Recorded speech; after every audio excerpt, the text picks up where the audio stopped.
என்னோட ஜல்லிக்கட்டு அனுபவங்களை பற்றி தான் ஷேர் பண்ண போகிறேன். அந்த போராட்டத்துக்கு பிறகு ஜல்லிக்கட்டில் இருந்த ஆர்வத்தில் நான் போய் நானும் கலந்துக்கணும் அப்படிங்கிற ஆசைப்பட்டு இது மாட்ட பத்தின பிரச்சனை இல்லவா நாட்ட பத்தின பிரச்சனைடா. அதன் பிறகு ஒரு சம்பவம் செமையாக நடந்தது. ஒருத்தரை துரத்த ஆரம்பிச்சிருச்சு மாடு.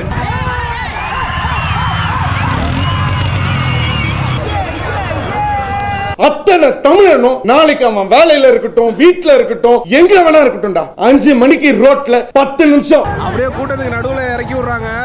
மாடு எங்க வேணாலும் போகும், யார வேணாலும் குத்தும் அப்படிங்கிற மாதிரி இருக்கு. ஃபுல்லா எல்லா மீடியாவிலையும் கொஞ்சம் கொஞ்சமா பரவ ஆரம்பிச்சிச்சு. அப்ப எப்படி இருந்தது ஜல்லிக்கட்டு போராட்டம்? பயங்கரமா இருக்கு சார். ஜஸ்ட் மிஸ்ஸிங்க மறுபடியும் அடுத்த மாடு. அதுல போலீஸ்கார அவங்க சுடுறதுல நம்ம ஆட்களுக்கு தோட்டம் இங்கே பூந்து பின்னாடி வந்த கதையெல்லாம் இருக்கு. ஐடி கம்பெனிஸ் நிறைய வந்து லீவ் விட ஆரம்பிச்சாங்க. அதுல கன்சீவா இருக்கிறவங்க கலந்துக்கிட்டாங்க. சின்ன குழந்தையிலேருந்து பெரிய ரொம்ப வயசானவங்க வரைக்கும் எல்லாருமே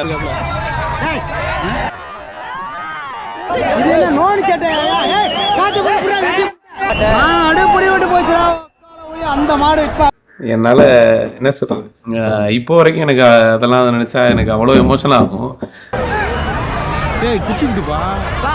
அந்த சைடில் அப்படியே ஏறிடுச்சு. எங்கே பார்த்தாலும் ரவுண்டை கட்டுது. களத்தை விட்டு வெளில போனா போதுங்கிற அளவுக்கு ஆயிரம் இருக்கு. கொஞ்ச நேரத்தில் பார்வையாளர் வந்து அதில் எப்பவுமே பாதிக்கப்படக்கூடாது. அடிபட்டவங்களை அழைச்சிட்டு வரதுக்காக ஆம்புலன்ஸும் போகுது. இதுக்கு மேலே எங்களை அடிக்க வந்தீங்க, நாங்கள் எல்லாரும் கடலில் மாஸ் சூசைட் பண்ணிடுவோம் அப்படின்னா. வீர விளையாட்டில் சகஜம் அதெல்லாம்.